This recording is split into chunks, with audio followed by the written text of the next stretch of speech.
just do Quran for now. Oh, okay. Oh, okay. Flip it upward. So that's the best for the YouTube. I keep it like that.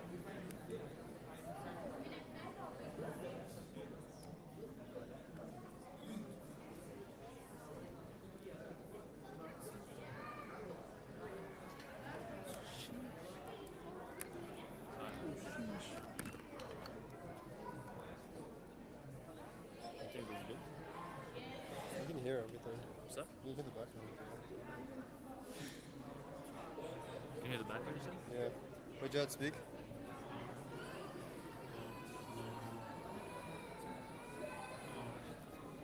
How is it? Oh, you can hear me. Allah, I'm gonna do that. Is it good? I'm gonna do that. Hear I'm gonna like do that. Allah. me, but not the. I think it's coming from the mic of the phone. How do you tell which mic it's coming from? You see?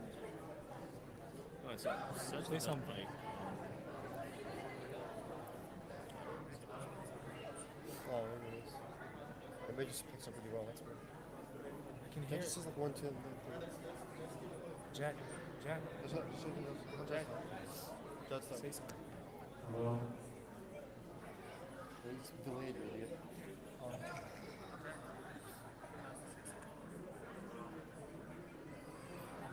You can hear it. It's mostly like the mic picking up and all that. Bismillah. He's gonna start with Quran, so we can.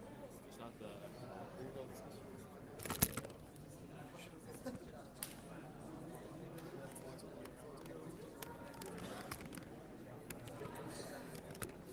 I didn't mess it up.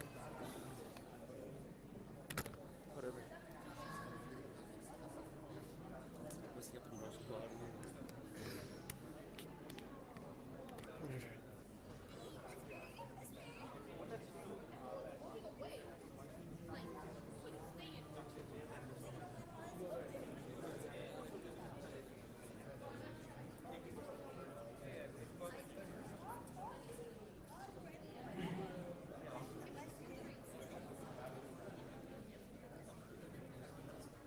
أعوذ بالله من الشيطان الرجيم بسم الله الرحمن الرحيم الحمد لله رب العالمين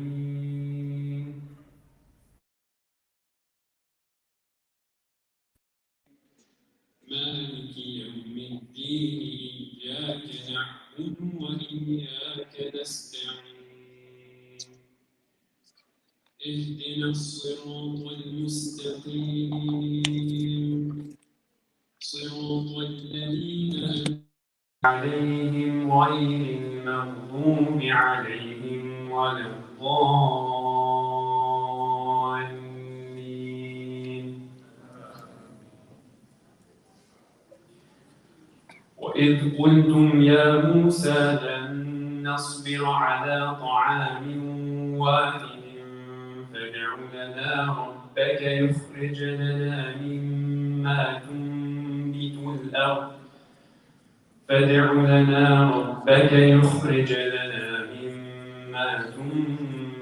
الأرض من بقلها وقثائها وفومها وعدسها وبصلها قال أتستبدلون الذي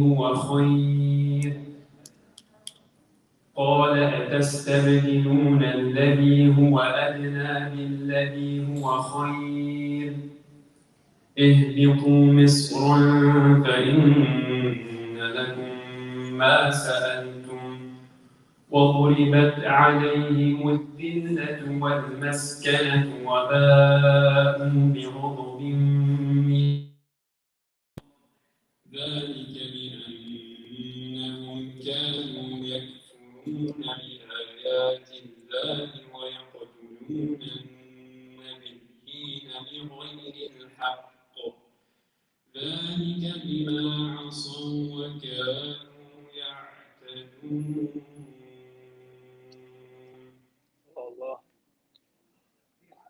Allah.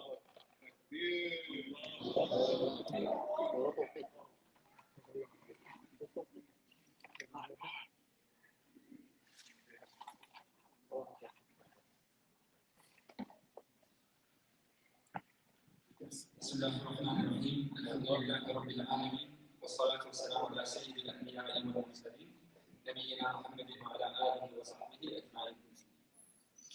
So inshallah, today's topic will be a continuation of what we spoke about at the khutbah today.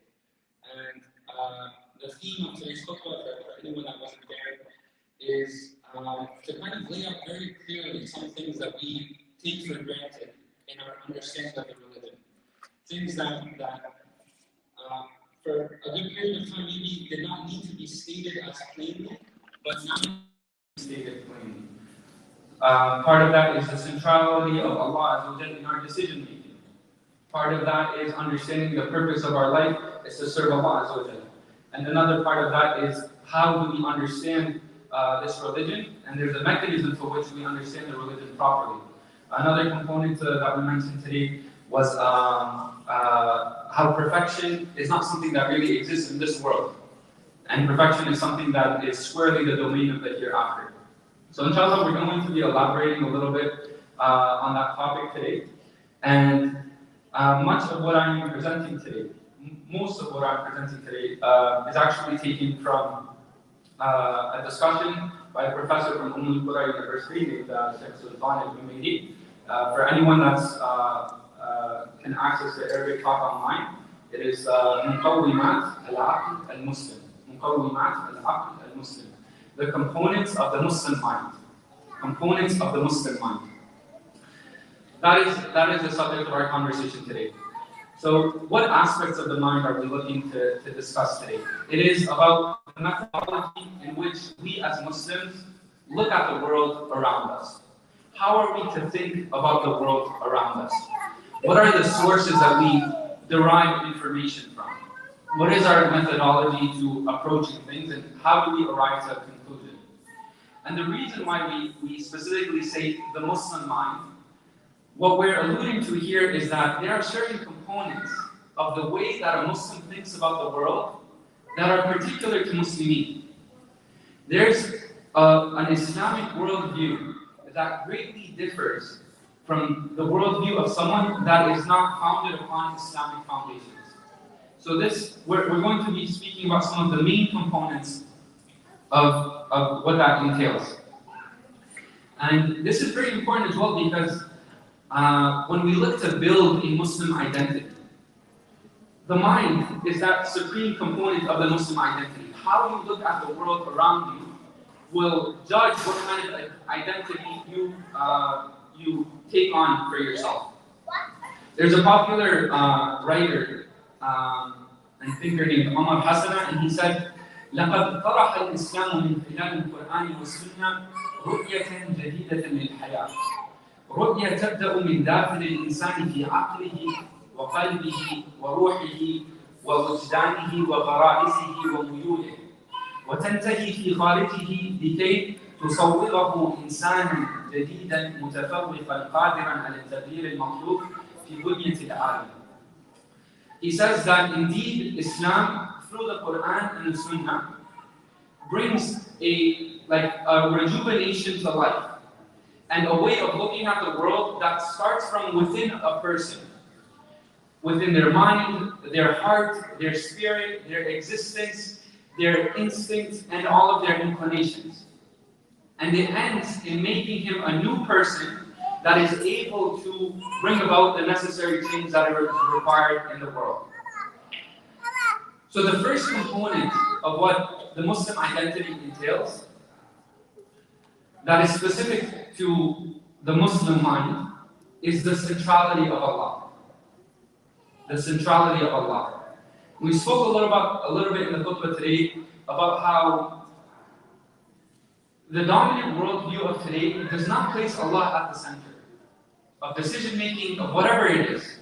The way of looking at the world is what impacts me. And the way that Islam looks at the world is what does Allah want from me. The Qibla is entirely changed, and therefore the perspective becomes entirely changed. So we understand that Allah Azza wa Jalla is the center of anything that we do. He is the source of all knowledge. He's the only one that we seek out. This world is the product of Allah's divine perfection. all of the things that we witness in the world around us, it is by Allah's perfect decree that He has decreed them in the way that they are. And from this as well, we understand that Allah Azza wa Jal alone is the only entity that's worthy of worship. So our deepest love, our deepest hope, our deepest connection must be for Allah Azza wa Jal alone. The most intimate feelings of the heart are reserved for Allah Azza wa Jal alone. And all of creation, brothers and sisters, this is actually very important for all of us to understand. That all of creation is in submission to Allah. All of creation, al-Muslim wal-Kafir. The Muslim and the non-Muslim, all of them are in submission to Allah Azza wa Jalla. Because there is lisan al-maqal, right? There is this tongue that may testify openly. I submit to Allah. This might not be the way in which the non-Muslim testifies, but lisan al-hal, the tongue of their condition that speaks about their state, is that every single person is in submission to Allah. Because there is no disbeliever that will ever run away from the sunnah of Allah of gravity, from the law of gravity. There is no disbeliever that will ever be able to stop their heart or stop their breath, or make themselves not have to surrender to the instincts that Allah did put in their heart. So in one way or another, every single person is in some way in submission to Allah Azza wa Jalla. But the Muslim goes farther and makes that submission voluntary. That there is that involuntary component of submission that all people and all things in the world must submit to. But then the Muslim goes beyond that to voluntarily submit to Allah Azza wa Jalla. We spoke today as well about how the purpose of Allah, the purpose of Allah creating us, and the purpose of our creation is to submit to Allah. Every single thing that you want to do, every single difficulty that you're going through must be looked at in this perspective. There are some people that when they go through the difficulties of the world, they start becoming resentful. They start saying, why is this happening to me? And the implication there is, how could it be that everything that happens does not serve me? This is, in our subconscious, the resentment that we have, the difficulties that we go through, is this hard time kind of apprehending, why is this whole world not serving me? And the reality is, this world was not meant to serve you. We are brought here, all of us are brought here to serve Allah Azza wa Jalla. And it follows from that every command that Allah Azza wa Jalla has commanded us with serves this purpose of submission to Him. And every prohibition that He has prevented us from serves that purpose of submission to Him. Because if a person does not obey Allah, and if a person does not worship Allah, then what they do is they will make themselves the object of their worship. Have you seen the one that takes their own desires as their Lord, Allah tells us? Have you seen that person? The self-worship of our society today is a manifestation of us putting humanity at the center and removing Allah from our decision-making, from our beliefs and all of those things. So what are some of the effects of this component of the Muslim mind, the centrality of Allah Azza wa Jalla? The first is tranquility, contentment, satisfaction that comes with knowing that everything that happens in the world is the decree of Allah. عَجَبًا لِأَمْرِ الْمُؤْمِنِ أَمْرُهُ كُلُّهُ خَيْرٌ. How amazing is the affair of the believer. Everything that happens to him is for his good. So, if there's some kind of difficulty that a person goes through, they're patient, Allah Azza wa Jalla rewards them for that. If there's some kind of blessing that they experience, they're thankful to Allah and Allah blesses them for that. وَلَيْسَ ذَلِكَ إِلَّا لِلْمُسْلِمِ. And that is not for anyone except the believer. This is something that is exclusively for the believers. A second effect of this component, brothers and sisters, is that when humanity is at the center, it breeds in our way of thinking a selfishness. Why is it that all things aren't serving me? And one of the ways in which we also observe this in our society in modern day is hyper-consumerism. Hyper-consumerism. This tendency to just need to consume as much of the dunya as possible. that we have our Amazons and we have our Prime, and I'm the most guilty of you when it comes to ordering from Amazon, but it is a reflection of our constant need to be serving our own desires, that we are always looking to consume of this dunya constantly. And it seems to no end with no satisfaction. This is because this is one of the effects of a society that cultivates in us this need to satisfy ourselves first and foremost.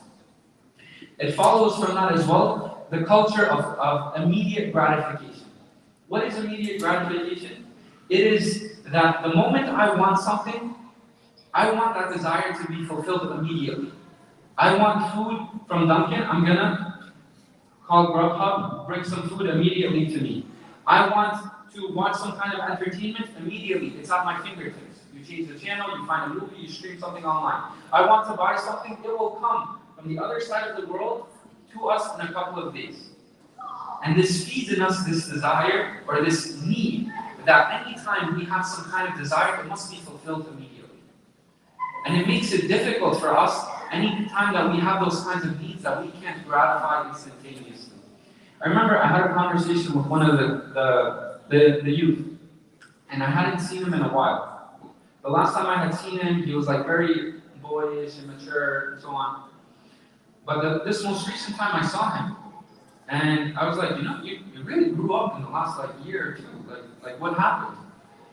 And he said, it was this realization that I can't live my life according to immediate gratification. That the most important things in life are worth waiting and building the discipline for.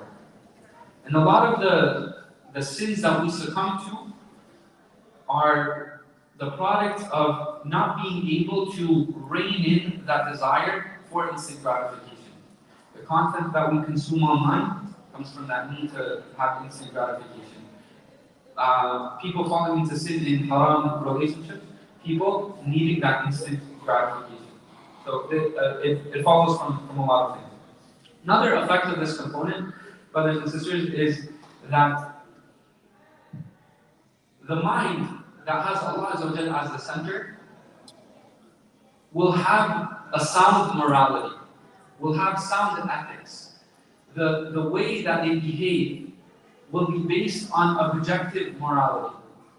What this means is that what we consider right and wrong has a firm foundation.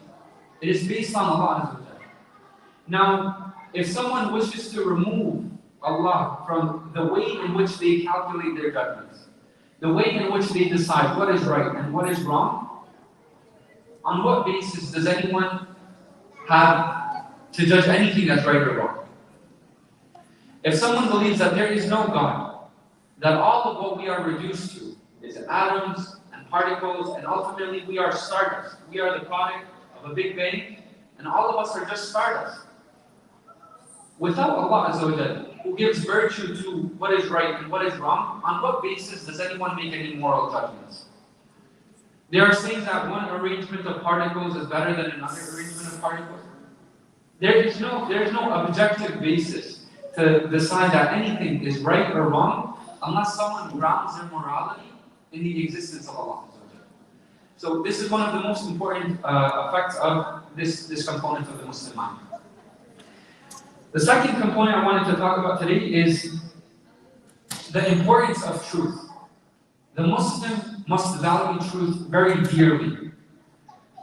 They must look at truth with a reverence.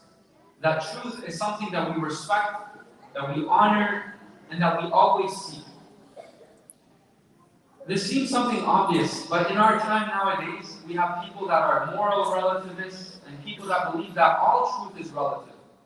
You have your truth over there, I have my truth. And that the way that they judge what is true is based on functionality.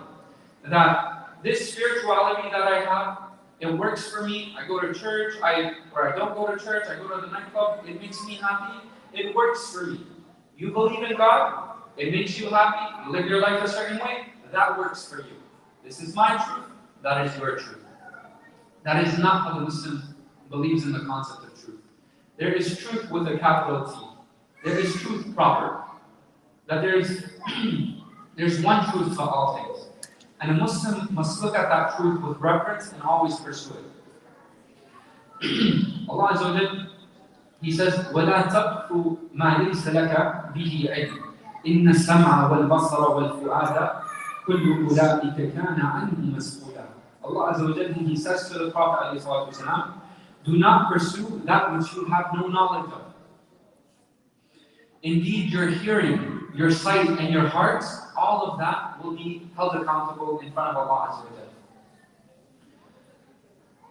Allah Azza wa Jal, He also says, يا أيها الذين آمنوا كونوا قوامين بالقسط شهداء لله ولو على أنفسكم أو الوالدين والأقربين إن يكن غنيا أو فقيرا فالله أولى بهما فلا تتبعوا الهوى أن تعدلوا وإن تلبوا أو تعدلوا فإن الله كان بما تعملون خبيرا. The truth is so important, brothers and sisters, that Allah Azza wa Jalla says that a person must revere truth so much and must revere justice so much that they are willing to speak the truth even if it is against themselves. Allah Azza wa Jalla tells us that a person must speak the truth even if it is against themselves, or it is against their own parents, or it is against those people that are close to them. So the reverence of truth there is no one that takes precedence over the truth. And this is very important. So what are some of the effects of this component of the Muslim mind? Is that a Muslim is keen to establish what is true because of that veneration that we have for the truth, and that we hold what is true in high regard. A second effect of this component is that a Muslim will not just accept whatever they hear. If truth is valuable to us, then we must make sure that we have ascertained that something is actually true. Is that not true? Is that not the case? The Prophet ﷺ, he says, كَفَى بِالْمَرْءِ كَذِبًا أَنْ يُحَدِّثَ بِكُلِّ مَا سَمِعَ. That it is enough of a person to have lied for you to relay everything that you hear. It is enough for a person to have lied for you to relay everything that you hear. Did you hear this? You go and tell a person. Did you hear that? You go and tell a person this. Did you hear this? And you go and tell a person. Without verification, without knowing what is true, what is not. Spreading gossip of the like. And a person who spreads every gossip that they hear, you will definitely hit that which is not true, right? So what this tells us is that a Muslim must be keen that which they promulgate, that which they pass forward is the truth. Because if a person passes forward everything that comes their way, then eventually there will be something that was not true there. Component number 3 of the Muslim mind is the importance of evaluating things based on evidence. And that the Muslim must submit to true evidence. None of us should accept anything except with evidence. Do not accept a proof without evidence, and do not reject something that you have no evidence to reject. If you have to suspend judgment until that evidence becomes clear, then do so. But neither accept nor reject without clear evidence. And the importance of this is Allah Himself. Allah Himself in the Quran mentions to the people who make claims, right, against Allah, that Allah Azza wa Jal had a son or so on. It says, قُلْ هَاتُوا بُرْهَانَكُمْ إِن كُنْتُمْ صَادِقِينَ. If you have an evidence for what you claim, bring it forth. If you have evidence for what you claim, then bring it forth. Because evidence will be held in high regard. Allah Azza wa Jal, He says, إِنْ عِنْدَكُمْ مِنْ سُلْطَانٍ بِهَذَا. When it comes to those people that associate partners with Allah, He says, do you have any clear authority with regards to this? Do you have any clear evidence with regards to this? Those who associate partners with Allah. So what is this doing? This is conditioning the Muslim that the way that they must look at things must be evidence-based. Okay? That means that those WhatsApp forwards that every one of us get, the 20 or 30 a day, that all of us are getting, that before we pass any of those things on, we should be keen They say that, is this an authentic thing or is this not an authentic thing? Because this is how a lot of khurafat and inhirafat, like a lot of misguidances and false stories and all of these things, they get passed on. I remember someone told me like a news headline. And I was like, oh, where did that come from? He said, oh, I saw it in a website. It was called the Daily Inquirer. And I remember the Daily Inquirer, literally like yutra bil method, for it is like the go-to example of like tabloid media. It is like the people who say like, oh, did you see what Brad Pitt did here and there? It's like your registered magazine when you're leaving, like, oh, this person just got divorced and so on. So that kind of stuff, we must have a greater standard for the evidence that we accept for things. That's very important.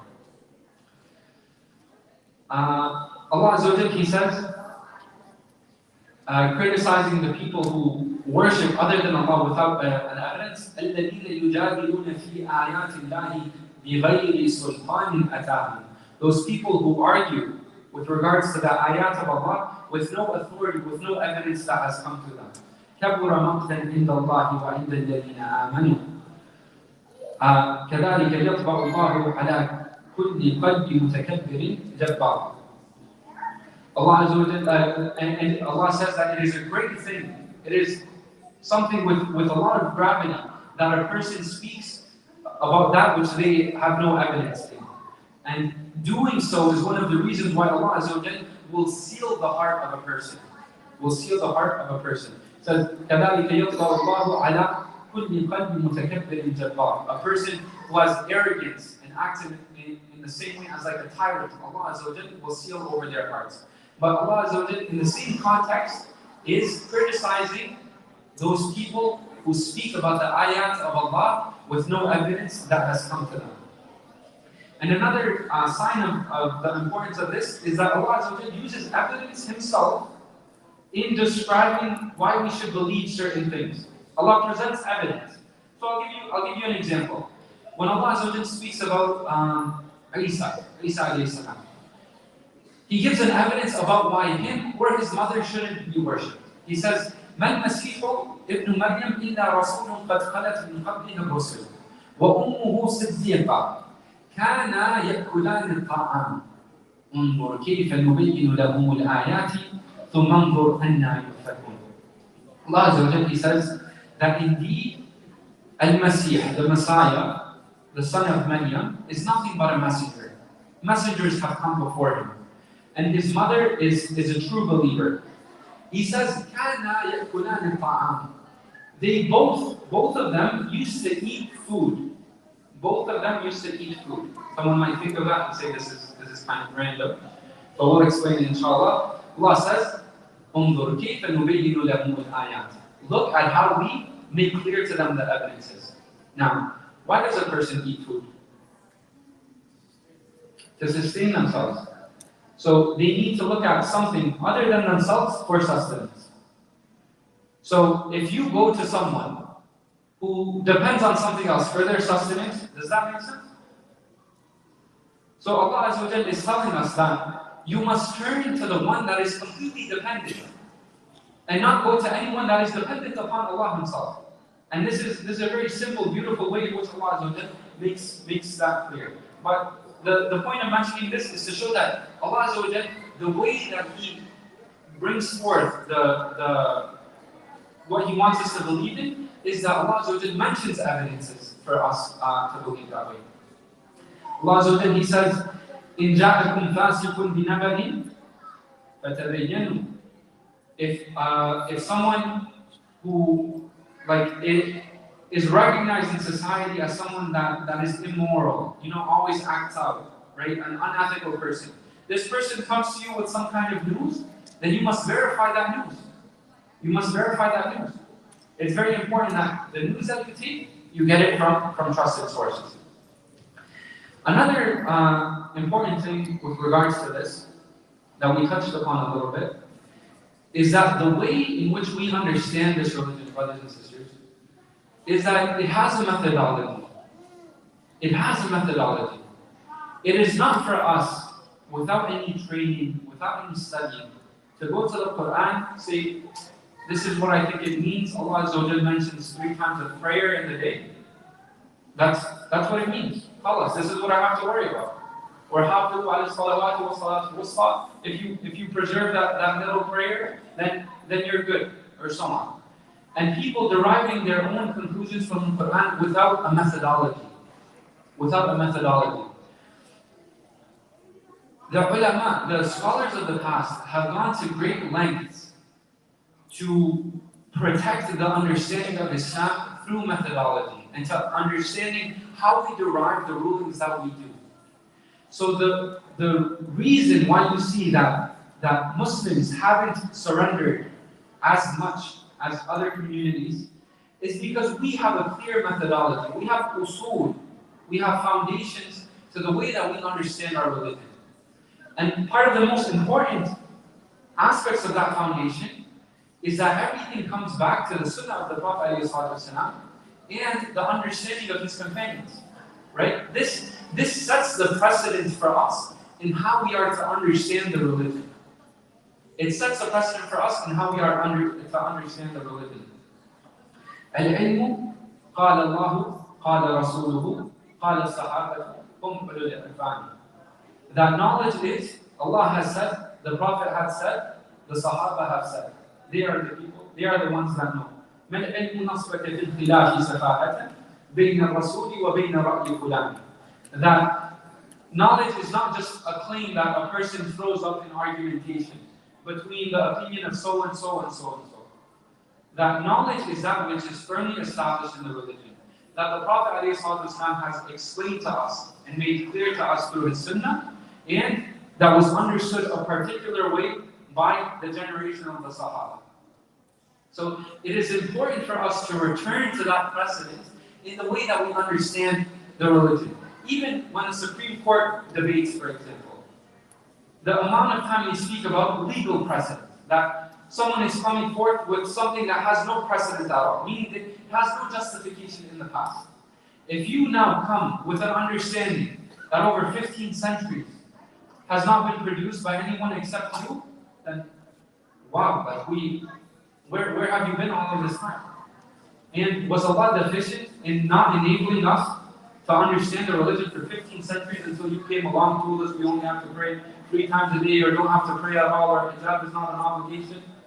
Where have you been? So it's important for us to understand the religion through the tools and the methodology that has been laid out by the scholars. So this requires proper learning through methodology.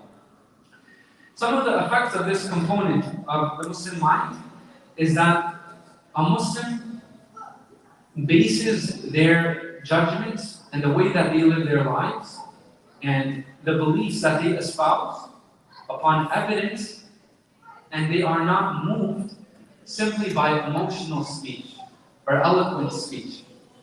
Because many are the people who are able to convey a lot of emotion or be quite eloquent in the way that they talk. But sometimes it is all frills and decoration with no substance. So the Muslim must be keen to look for substance and grounding and evidence in that which they believe. That we, from the effects of this component of the Muslim mind, is that we do not go into things that cannot be proven. And like we mentioned before, many of the stories that we pass on, either we pass them on to our kids or the WhatsApp groups or so on and so forth, we must be keen that we pass on reliable information. That this is something that we must value. This is something that we must hold very important. We shouldn't think of it very lightly. Component number 4 of the Muslim mind is the centrality of al-muhkamat. The centrality of those things that are definitive in the religion. Those things that are definitive in the religion. There are some matters in the religion that are definitive. There is no confusion about them at all. There is no difference of opinion in those things. Salah being fard, hijab being fard, hajj being fard, so on. The obligations that we have as believers, what we believe about Allah, that Allah is one, that none is worthy of worship besides Allah Azza wa Jal, that we go to the sunnah to learn how to live our lives and how to understand the commandments of Allah. All of these are from the muhkamat, from the things that are definitive matters in the religion. And so what this means is we have to differentiate between what are the things that we know for certain and what can be reduced to someone else's thoughts or opinions on the matter. Allah Azza wa Jalla says, هُوَ الَّذِي أَنزَلَ عَلَيْكَ الْكِتَابَ. Allah is the one who sent forth the book. مِنْهُ آيَاتٌ مُحْكَمَاتٌ. In it are clear, decisive verses. A portion of this book is clear, decisive verses. هُنَّ أُمُّ الْكِتَابِ. Those decisive verses, they make up the mother of the book. This is an expression. It is the mother of the book. This means that the majority of the Quran are these clear and decisive verses. وَأُخَرْ مُتَشَابِهَاتٌ. But there are some verses that are not immediately clear. They require you going back to the muhkamat, those definitive matters, for clarity on these things.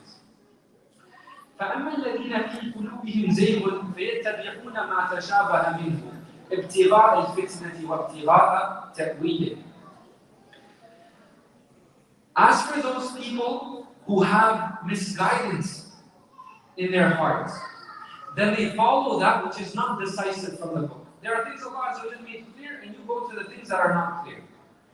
There are things Allah Azza wa Jalla made clear about how you live your life and what to believe, and you go to Alif Lam Mim and say, what could Alif Lam Mim mean? What could this possibly be about? Or there are 17 verses in this surah, and there's 16 verses in this surah, and this is mentioned this amount of times and that amount of times. There are things in the book that are decisive. And Allah says this is the majority of the book.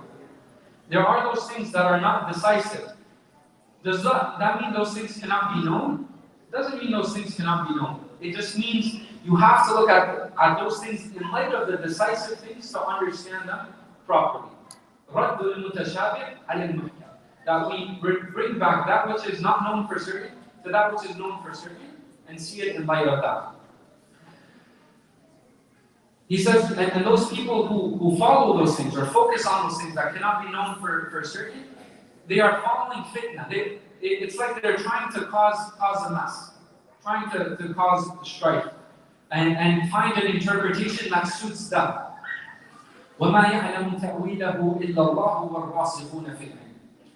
But no one knows of those non-decisive verses. No one knows their true interpretation except Allah and those who are firmly rooted in knowledge. And those who are firmly rooted in knowledge. And what is it that those people say who are firmly rooted in knowledge? يَقُولُونَ آمَنَّا بِهِ. We believe in it. We believe in it. We believe in all of it. كُلٌّ مِّنْ عِنْدِ رَبِّنَا. All of it is from our Lord. وَمَا يَذَّكَّرُ إِلَّا أُولُو الْأَلْبَابِ. And no one will be reminded except those people of understanding.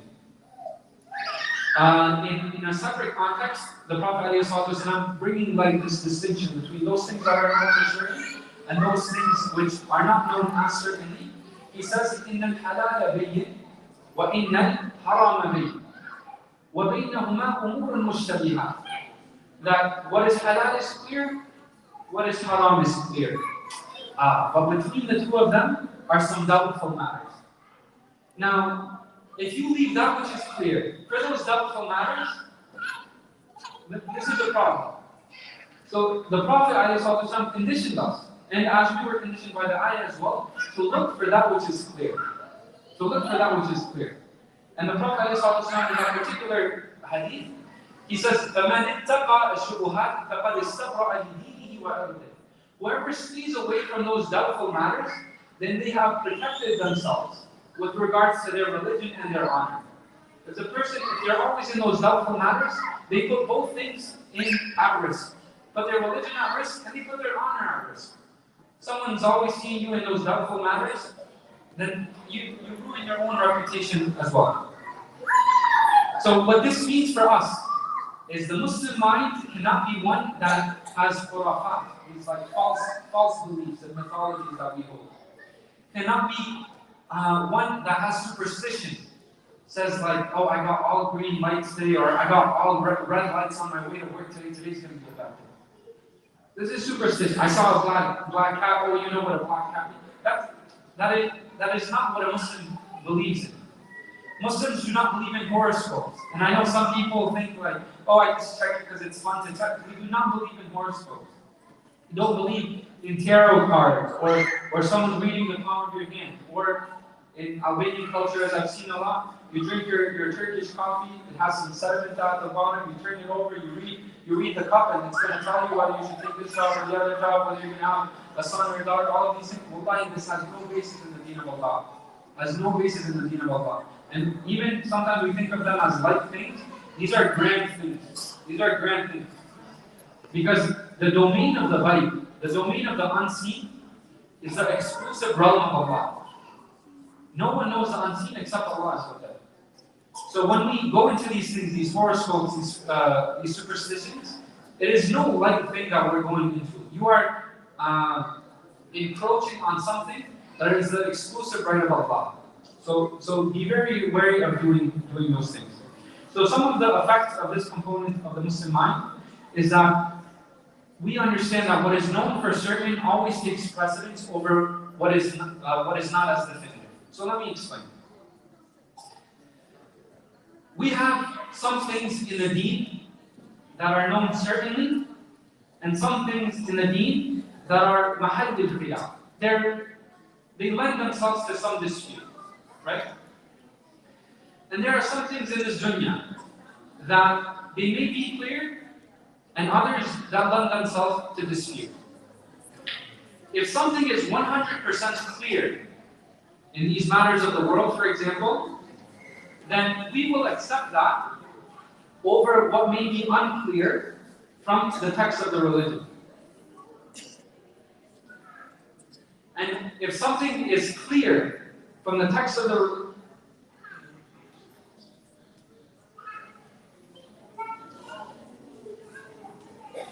we have like 5 minutes.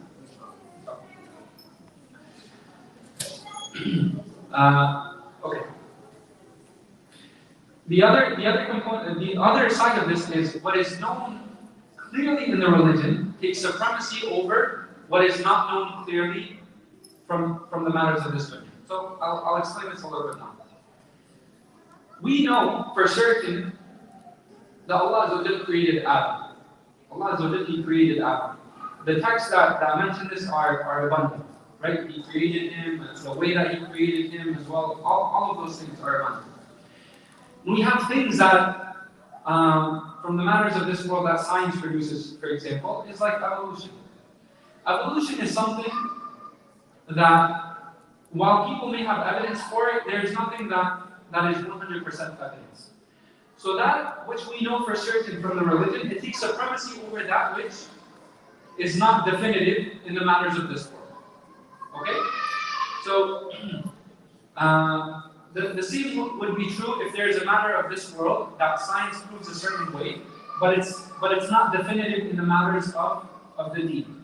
But whatever is definitive is what takes precedence. When it comes to the evolution matter, for example, Allah mentioned in a beautiful way, مَا أَشْهَدْتُهُمْ خَلْقَ السَّمَاوَاتِ وَالْأَرْضِ وَلَا خَلْقَ أَنفُسِهِمْ. That Allah did not make you a witness when He created the heavens or the earth, nor did He make you a witness when He created yourself.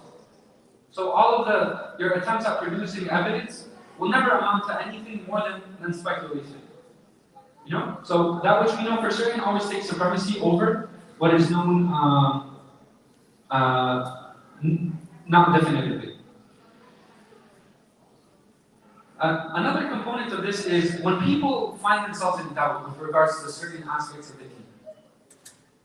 Maybe tangential matters of ahkam, and so on. And they find themselves in doubt. What they must return to is those things that they know for certain. You have a trouble with a hukam, or maybe one particular one-off hadith that you came across, you still don't understand it yet. We need to suspend judgment in that moment and take comfort in what you know for certain in times of uncertainty. So we know the religion is from Allah. We know He sent the book, He sent the messenger. We take comfort in what we know for certain in times of uncertainty. Until you seek that answer, that inshallah will quench your thirst. Another component of the Muslim mind is that we understand that this mind that we have, and the understanding that we have, it has its limits. It has its limits. That there are certain things that Allah Azza wa Jal has not given us the capacity to understand. And from that is the matters of the unseen. Why Allah Azza wa Jal decrees a car accident for you? Why Allah Azza wa Jal decrees a death in your family? May Allah protect us all. Why Allah Azza wa Jal decrees one thing over another? All of this is from the unseen world. Allah Azza wa Jal, He knows this, right? And from the unseen world is the hereafter as well. What Allah Azza wa Jal will do to reward certain people and not reward other people. But it is important to understand that this mind that Allah Azza wa Jal has given us, it has its limits. That there will be some things that we never have the capacity to access. يَسْأَلُونَكَ عَنِ الرُّوحِ قُلِ الرُّوحُ مِنْ أَمْرِ رَبِّي وَمَا أُوتِيتُم مِنَ الْعِلْمِ إِلَّا قَلِيلًا. They ask you about the soul. Say the soul is from the matter of my Lord, and you have not been given of knowledge except a little bit. You have not been given of knowledge except a little bit. So to understand that there are components of this world that we do not understand. That when you're going through difficulty, take solace in the fact that you know that Allah Azza wa Jal is the most generous and the most merciful. And that His decree is just and His decree is true. So what comes with this, some of the effects of this, is that we have tranquility in the test that we endure, even when the purpose might seem unclear. And then lastly, the last component I'll touch upon, but the component of the Muslim mind, and we spoke about this a little bit today, is the centrality of the hereafter. The centrality of the hereafter. That Allah Azza wa Jal has made the dunya an abode, a place of living that is imperfect. When a person seeks perfection in this world, you are seeking from the dunya that which it does not have the capacity to give you. So understand that the difficulties that we may be going through are by design. It's not a flaw. It's by design. That Allah Azza wa Jal made this dunya difficult. And the Prophet ﷺ, he says, "Ad-dunya sijnul mu'min, wa jannatul kafir." That this dunya is the prison of the believer. This dunya is the prison of the believer. And it is the paradise of the non-believer. Relative to what awaits the Muslim in the hereafter, all of this feels like prison. And relative to what awaits the non-Muslim in the hereafter, this seems like Jannah in comparison. The other component of this is that Allah Azza wa Jal, He mentions about the fire is surrounded by desires. Allah Azza wa Jal has surrounded the fire by things that people want, by things that people seek, the desires that they have, those tempting things. That is what surrounds the fire. وَحُجِبَتِ الْجَنَّةُ بِالْمَكَارِهِ. And the same thing, that the and vice versa, Jannah is surrounded by things that are difficult. So if someone wants Jannah, then they have to go through difficulty. If someone seeks to go to hell, that is the easy path. That is what Allah Azza wa Jalla has surrounded the hellfire with. Okay, so I'll end on this note, inshallah. That we've mentioned some components that are particular to the Muslim mind. And the biggest thing that anyone wants, or that this society wants from us to give them, is to surrender our minds. To think in the way that they want us to think. But the project of Islam, what Islam wants out of us, is to think in a particular way. To believe certain things about Allah, to live our lives in a certain way, to have certain standards of truth. But living as minorities in this part of the world and in other parts of the world, our people have been colonized. Our people have been colonized. And the most dangerous colonization, brothers and sisters, is the colonization of the mind. That which convinces you that you should have an inferiority complex.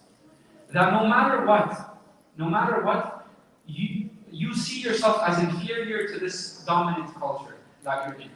And it is the nature of being a minority, that you always see yourself as inferior to that dominant culture. So it is for us to remind ourselves that if we hold ourselves with what Allah Azza wa Jal has commanded us to hold ourselves with, then this is liberation. You know, that people wish for us to think in a certain way, but the moment that we surrender our minds to them, we will have lost ourselves, we will have lost our families, we will have lost our religion. So it's important for us to understand our deen and for us to understand it properly, to learn it properly through methodology, going back to the Quran and Sunnah and learning things as they should be learned. So, inshallah, I don't know if we have time for questions or not, but in the meantime, while Brother Usman is walking over here, we have two announcements. That we have Brother Ahmed, who lives nearby, our Algerian brother.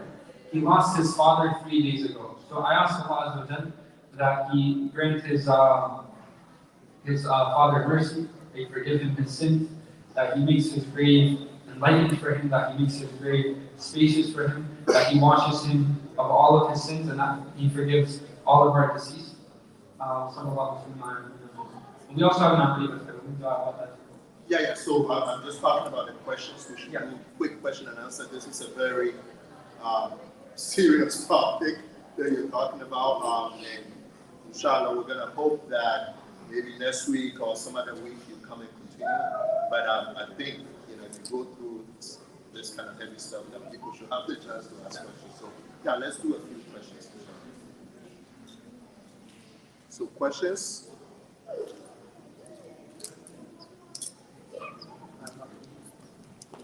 This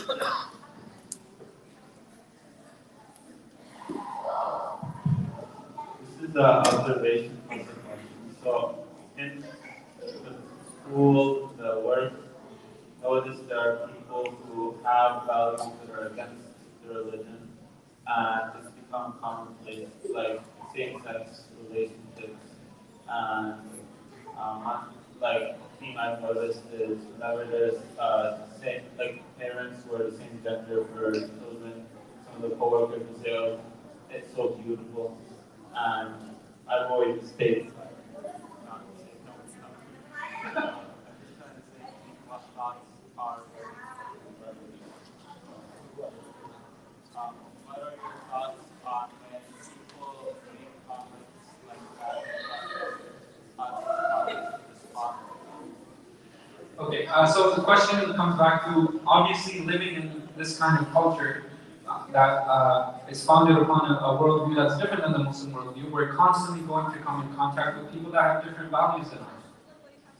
And one of the most common things nowadays is like these gender identity issues and sexual orientation issues and so on. And the first premise to that is we always treat everyone with respect, right? Sometimes other people's definition of respect might be different than ours. Respect for them means that you accept their lifestyle, that you deem it to be correct, and so on. It's not our version of respect.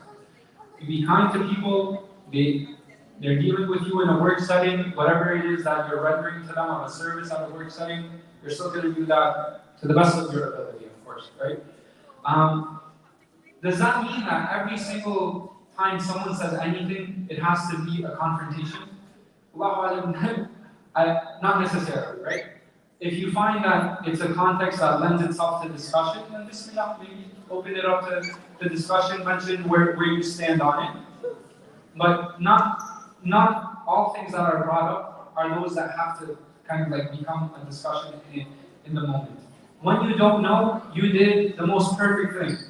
When you don't know what to do, you keep silent. This is a very, very, very important thing. And then the other thing I want to remark on here, for example, brother gave an example. You have like same-sex couple that has a child, an adopted child or a surrogate child. And someone says, "Oh, like what a beautiful child." So that child is beautiful. It's the creation of Allah. But what someone intends from that is they want you to make the point about like how they have this happy family that they have and so on. The fact that we still have this sensitivity to those things being wrong is a very good thing. And no one should make us feel that we're being extreme in going to that regard. That is exactly how we should be thinking of those things. That we feel it improper to condone something that we know should not be condoned in the religion. See people, well, they go out of their way to congratulate people on their holidays and all of that. Be silent. You have no, you don't have to respond. You don't have to reciprocate. Be silent. You know, at the very least, like when you don't know what to do, go ahead and do that. I've seen people, no one's even said anything to them. They said, "Have a great Easter holiday." Why? They, tell them to have a great day. Enjoy their weekend. But we go out of our way to do these things. And this is one of those things, and I feel like these examples are when we kind of see the nature of what we've been talking about this whole time. It seems abstract, but this is really what it reduces to. That what kinds of sensitivities do we develop as a product of our Islamic upbringing, and how does that conflict with our modern day society now?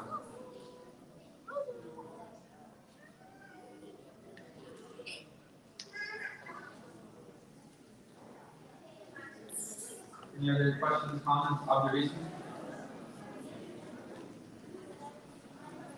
Right. So we'll end by making dua for our the Aqiqah is being hosted by Brother Bilal Ahmed and his family, and we have a newborn son, mashallah. His name is Zohan Taysir Ahmed.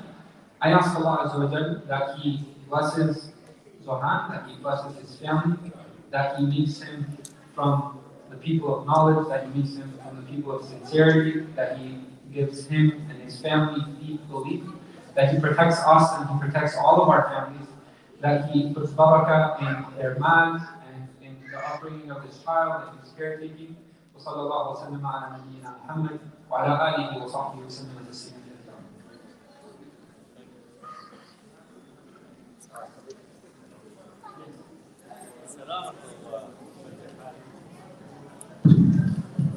Assalamu alaikum. So,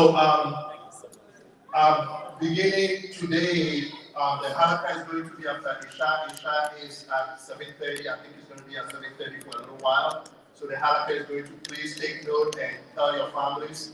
Also, we're looking for sponsorship for future Halaqas in terms of the food. If you're interested, please come and see me. And then finally, the youth amongst us, when we're done eating, please help clean up. The masjid is going to be closed at 10 o'clock. 10 o'clock, the buildings will be closed. So the youth who want to stay behind, you cannot stay after 10 o'clock. You have to leave immediately at 10 o'clock because Brother Khalid, he wants to be able to close the masjid and shut all the lights. I don't want to hear him complaining that you don't want to leave. Please leave at 10 o'clock. Inshallah. Thank you.